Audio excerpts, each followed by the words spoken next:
پیارے نبی صلی اللہ علیہ وسلم اعتکاف کے سلسلے میں جتنے بھی آداب اور بیان اور شرائط بیان کیے ہیں اس میں سے میں نے آپ کے سامنے ایک نیت پر بات کیا اور دوسرا ہے آخری عشرے میں، اور تیسری چیز کیا ہے، اعتکاف مسجد ہی میں ہو سکتی ہے، اور مسجد کے علاوہ آدمی میں گھر میں اعتکاف بیٹھوں تو اس کا اعتکاف نہیں چلے گا۔ اعتکاف کی شرط یہ کیا ہے، مسجد ہی میں آدمی کو بیٹھنا ہے، مسجد میں ہی بیٹھنا ہے آدمی کو۔ اور اس کے علاوہ اعتکاف کی ایک اور شرط کیا ہے، آدمی مسجد میں بیٹھنے کے ساتھ ساتھ آتے ہوئے گھر سے اپنے لیے جو بھی ضرورتیں ہیں، برش، صابن، ٹوتھ پیسٹ اور اس کے علاوہ ایک ٹاول، ایک جوڑا کپڑے، یہ ساری چیزیں آدمی سہولت کے لا کر کے رکھ لے تاکہ اسے بار بار مسجد سے باہر جانا نہ پڑے۔ ایک بار آدمی اعتکاف میں آ گیا تو پھر آدمی باہر نہیں جا سکتا، کوئی مجبوری کی حالت میں ہی آدمی جا سکتا ہے، ورنہ بغیر کسی مجبوری کے آدمی صرف مسجد کے باؤنڈری ہی میں رہ سکتا ہے، باہر ڈور کے باہر قدم نہیں رکھ سکتا جو ایگزٹ ہوتا ہے۔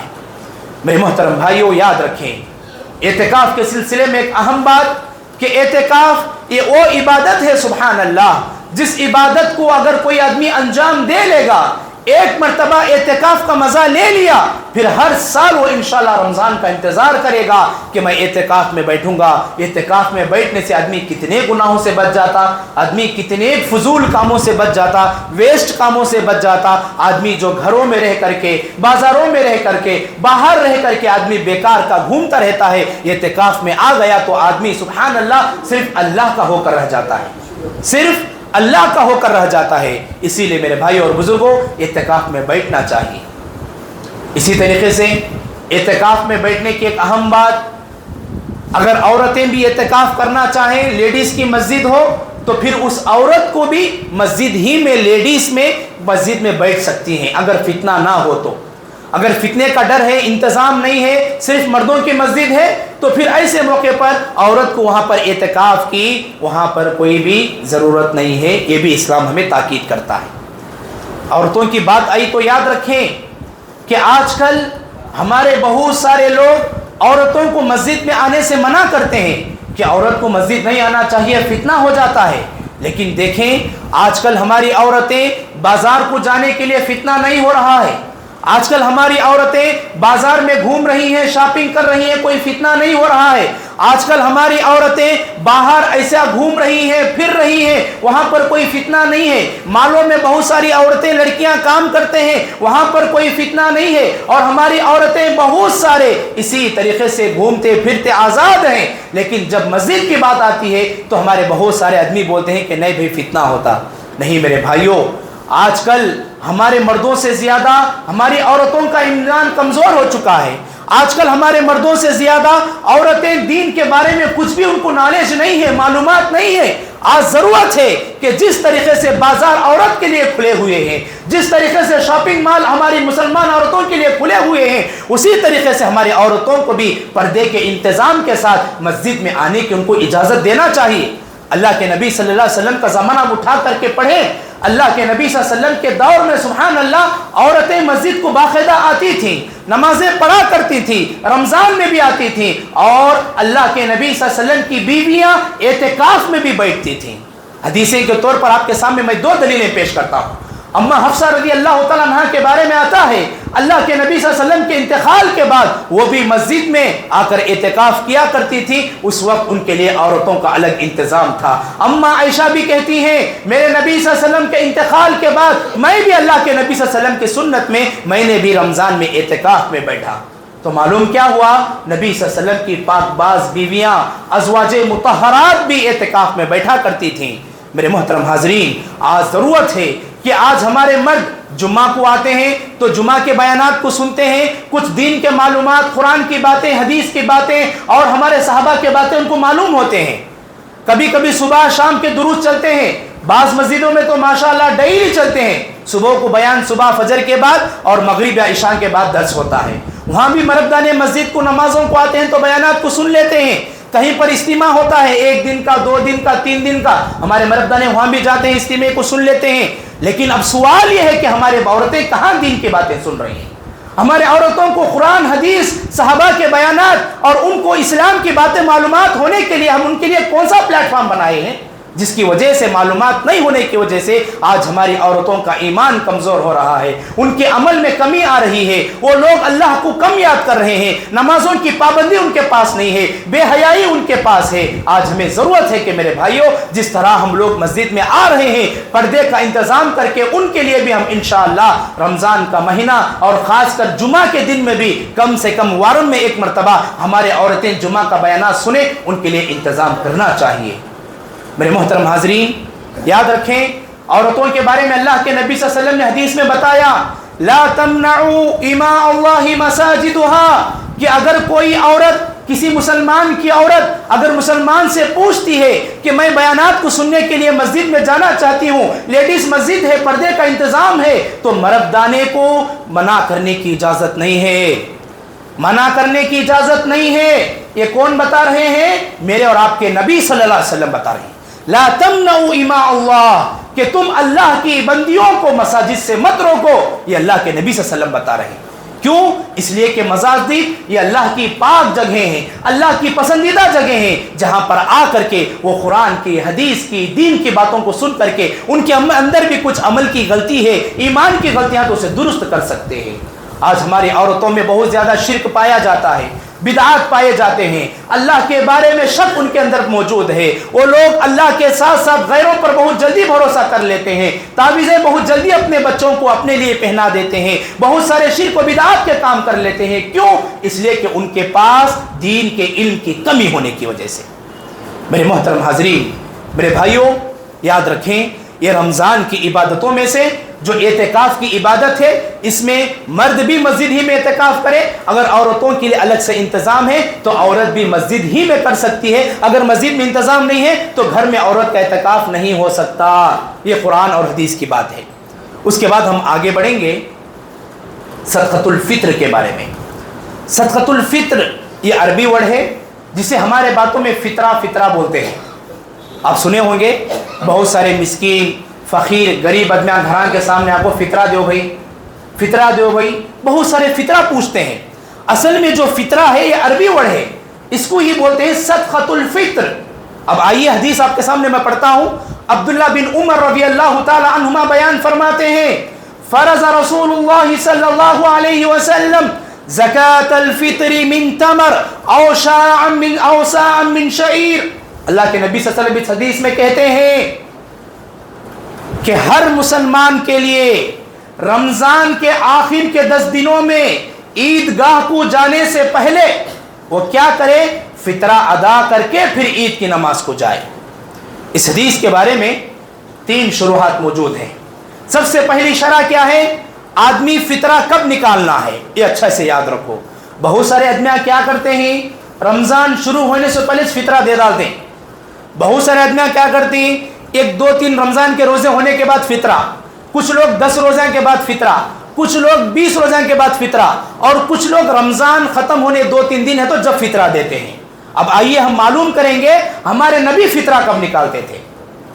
تو اللہ کے نبی صلی اللہ علیہ وسلم کے بارے میں آتا ہے کہ اللہ کے نبی صلی اللہ علیہ وسلم اپنے گھر میں موجود بیوی، بچے اور جو بھی اللہ کے نبی صلی اللہ علیہ وسلم کے گھر میں رہتے تھے ان سارے لوگوں کی طرف سے اللہ کے نبی صلی اللہ علیہ وسلم فطرہ نکالتے تھے۔ اور کب تک نکالتے تھے؟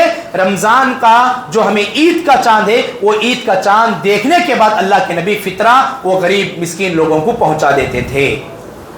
اب یہ فطرہ کیوں دینا ہے؟ یہ فطرہ اس لیے دینا ہے، اس کا ریزن کیا ہے؟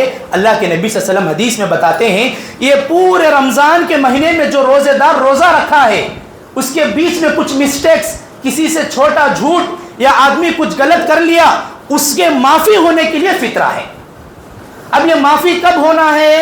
آدمی پورے روزے رکھا، عید کا چاند دیکھا تو تب فطرہ دیا تو اس کے پورے 30 روزہ میں کیا تو غلطی ہوئی تو اسے معاف ہوتی۔ اب کوئی آدمی 10 دن میں دے ڈالتا ہے فطرہ بولے تو اب اس کے 10 دن کی جو غلطیاں ہیں وہی معاف ہو سکتی۔ اب آخر کے 20 دنوں کا فطرہ کون نکالنا؟ اس کا کیا معلوم ہوا؟ فطرہ نکالنے کا رائٹ ٹائم رمضان کے اسٹارٹنگ کے 10 ڈیز میں بھی نہیں ہے، 20 ڈیز کو بھی نہیں ہے، اس کا جو کریکٹ اور افضل ٹائم اللہ کے نبی صلی اللہ علیہ وسلم جو نکالتے تھے عید کا چاند دیکھنے کے بعد گھروں کو پہنچاتے تھے۔ لیکن کچھ آدمی ایسے ہوتے ہیں جن کے رشتہ دار ریلیٹیوز دور دور رہتے ہیں، ایسے موقع پر عید کا چاند دیکھنے سے 1 دن یا 2 دن اتنے میں آدمی فطرہ نکال کے دے سکتا، اس سے بہت پہلے فطرہ نکالنے کی اجازت اسلام میں نہیں ہے۔ یہ اچھے سے یاد رکھو، فطرہ جب بولے جب دینا، ہماری مرضی سے دینا نہیں چلے گا اسلام میں۔ نبی صلی اللہ علیہ وسلم نے اس کا ریزن بتائیں کہ فطرہ کیوں دینا ہے۔ ایک روزے دار، ایک آدمی جو رمضان میں اللہ کی عبادت کرتا ہے، کچھ مسٹیکس ہو گئے ہوں، کمی رہ گئی ہو، تو اس کی معافی تلافی یہ فطرہ دینے سے ہوتی ہے۔ تو اسی لیے فطرہ بھی اسی ٹائم نکالنا جو اللہ کے نبی صلی اللہ علیہ وسلم دیے ہیں، یا کم سے کم عید کا چاند دیکھنے سے 1 یا 2 دن پہلے۔ اگر کام کو دور دینا ہے، اگر ہمارے رشتہ داروں کو پہنچانا ہے، 1-2 دن پہلے ہم نکال سکتے ہیں، اس سے بہت پہلے فطرہ نہیں نکال سکتے۔ اگر کوئی نکال دیا تو اب کیا ہوتا وہ بھی سنو۔ اگر کوئی عید کے 1 دن یا 2 دن پہلے چھوڑ کو بہت پہلے فطرہ نکال دیا، رمضان کے شروع میں نکال دیا یا 10 دن میں نکال دیا، بولے تو اللہ کے نبی صلی اللہ علیہ وسلم کہتے ہیں کہ وہ فطرہ نہیں ہوگا، وہ صدقے میں شمار ہو جائے گا، انہیں اور مرتبہ فطرہ نکالنا۔ اللہ اکبر۔ اس سے کیا معلوم ہوا کہ فطرہ یہ آدمی اگر پہلے دے دیتا تو فطرہ نہیں ہوتا ہے، وہ صدقہ ہو جاتا ہے۔ اسی لیے میرے بھائیوں، ہم اس کا رائٹ ٹائم جو ہے اسے معلوم کر کے نکالنا چاہیے۔ اب فطرے میں کیا دینا چاہیے، نیکسٹ کوشچن ہے، فطرے میں کیا دینا ہے۔ بہت سارے بھائی کیا کرتے ہیں، فطرے کو فکس کر دیے ہیں 100 روپیہ، 100 روپیز فطرہ دے ڈالو۔ یہ کیا ہے 100 روپیز؟ اس کے بارے میں جب میں نے ریسرچ کیا، تحقیق کیا، تو معلوم کیا ہوا کہ فطرہ جو نکالنے والے ہیں 100 روپیز فکس کر کے 100 روپیہ، وہ گیہوں کے جی 40 روپے کے حساب سے 80 ہوا، اور آدھی کے جی کے حساب سے 20، ملا کو 100 روپے اس کو فکس کیے ہیں۔ اچھی بات ہے، فطرہ نکالنا 1.5 کے جی اسلام میں ہے، لیکن گیہوں نکالو بول کو یہ کون بتائے ہیں، اس کے بارے میں ذرا معلوم کر لیں گے۔ اللہ کے نبی صلی اللہ علیہ وسلم حدیث میں کہتے ہیں، فرض رسول اللہ صلی اللہ علیہ وسلم زکاۃ الفطر من تمر او صاع من شعیر۔ اللہ کے نبی صلی اللہ علیہ وسلم کہتے ہیں کہ فطرہ یہ ہر مسلمان کے لیے واجب ہے، انہیں بڑا آدمی ہو، چھوٹا آدمی ہو، عورت ہو، مرد ہو، ہر مسلمان کے اوپر 2.5 کے جی فطرہ نکالنا ہے۔ کیا نکالنا ہے؟ علماء نے اس کی شرح میں لکھا ہے، ہم جو کھاتے ہیں سال بھر زیادہ اسے فطرے میں نکالنا ہے۔ یہ بات پوائنٹ اچھا یاد رکھو، ہم جو کھاتے ہیں وہ فطرے میں نکالنا ہے۔ اب اللہ کے نبی اور صحابہ بھی کیا دیے فطرے میں؟ انہوں جو کھاتے تھے وہ نکال کو فطرے میں دیے۔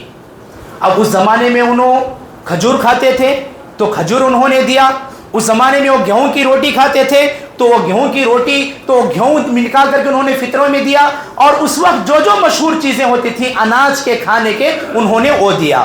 اب ہمارے پاس اگر کوئی آدمی 365 ڈیز میں زیادہ چاول کھاتا ہے تو پھر انہیں کون سا چاول کھاتا ہے وہ دیکھنا پڑے گا، وہ چاول دیکھنا پڑے گا، اور وہ چاول کے حساب سے آدمی جو زیادہ 365 ڈیز میں جو زیادہ کھاتا ہے اسی کو فطرے میں دینا ہے۔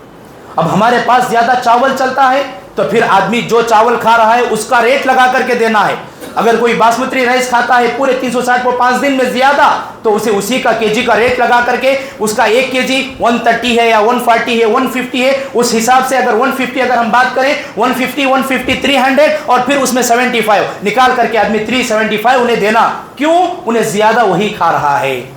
اگر کوئی اور چیز زیادہ کھا رہا ہے وہ فطرے میں نکالنا ہے۔ یہ 100 روپیز کا جو فکس کر دیے یہ غلط ہے میرے بھائی، ہم زیادہ جو کھاتے ہیں وہ نکالیں۔ اگر کوئی آدمی گیہوں زیادہ کھاتا ہے روٹی تو پھر اچھی بات ہے، وہ زیادہ گیہوں کا ریٹ لگا کر کے آدمی دے سکتا ہے، لیکن یاد رکھیں سب سے افضل پیسہ دینا نہیں ہے، اناج پہنچانا ہے۔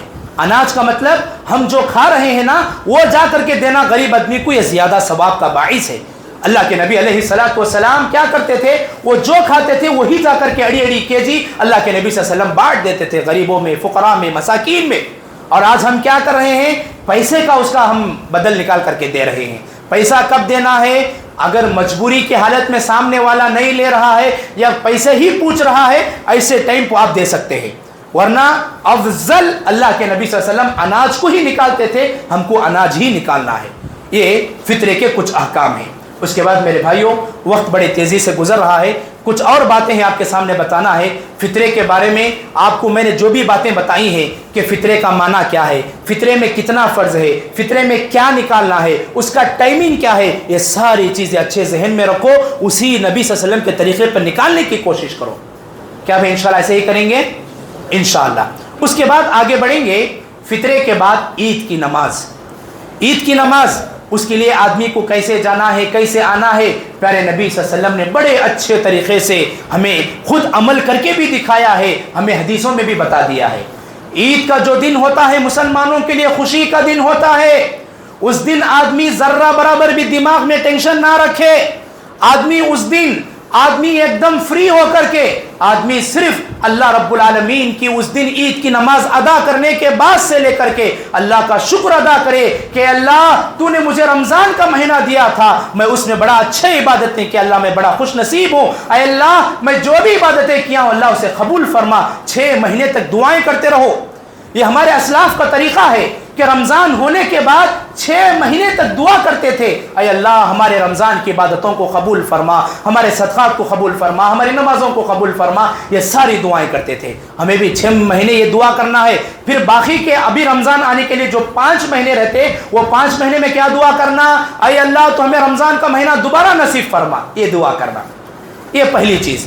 اور دوسری چیز, عیدگاہ میں نماز پڑھنا یہ افضل ہے اگر وہاں پر عیدگاہ کا انتظام ہے. پیارے نبی صلی اللہ علیہ وسلم عید کی نماز میدان میں پڑھا کرتے تھے. اگر وہاں پر انتظام ہے تو میدان میں پڑھ سکتے ہیں, اگر انتظام نہیں ہے تو مسجد میں بھی عید کی نماز پڑھ سکتے ہیں. لیکن آدمی کوشش کر کے عیدگاہ کے لیے آدمی ٹرائی کرے تو اس میں اللہ کے نبی صلی اللہ علیہ وسلم نے افضل بتایا ہے کہ افضل نماز ایک چھت نہ ہو بلکہ کھلی میدان ہو جس میں سارے مسلمان جمع ہو کر کے عید کی نماز پڑھتے ہوں. اگر وہاں پر ایسا انتظام نہیں ہے کسی مسجد کے پاس تو مسجد میں عید کی نماز پڑھ سکتے ہیں. اور دوسری چیز, عید کی نماز کے لیے کیا کرنا ہے. پیارے نبی صلی اللہ علیہ وسلم بقرعید کی نماز بڑا جلدی پڑھتے تھے, بہت جلدی پڑھتے تھے. کتنا جلدی, سورج جو نکلتا ہے نا, نکلنے کے 1 نیزے کے برابر ہی اللہ کے نبی صلی اللہ علیہ وسلم فوراً عیدگاہ کو چلے جاتے تھے اور فوراً بقرعید کی نماز کو اللہ کے نبی کھڑے ہو جاتے تھے. لیکن گھر سے جاتے ہوئے اللہ کے نبی کچھ بھی نہیں کھاتے تھے بقرعید کی عید کی نماز میں, بلکہ سیدھے عیدگاہ کو چلے جاتے تھے, جلدی فوراً نماز پڑھ کے آتے تھے, جانوروں کو ذبح کر کے اسی کا گوشت بھون کر کے پکا کر کے اللہ کے نبی کھاتے تھے. لیکن اب چلتی سو بقرعید نہیں نا, یہ عید الفطر ہے. عید الفطر میں اللہ کے نبی کی سنت کیا ہے.